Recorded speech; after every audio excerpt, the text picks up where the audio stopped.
Hello, it's Keith from Kinvert. New series for you guys here. We're using ChatGPT to try to teach us CUDA in C++.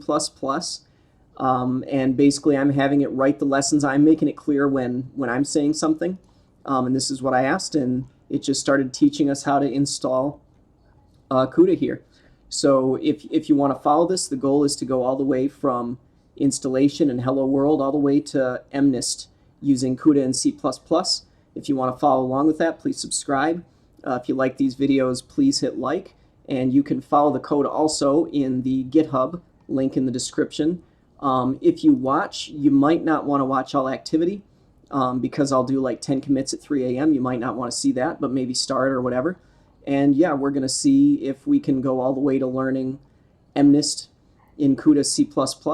I've already got a couple of lessons up here, and these are going to be, sequential videos on the YouTube and in GitHub, and it's all going to be kind of tied together that way.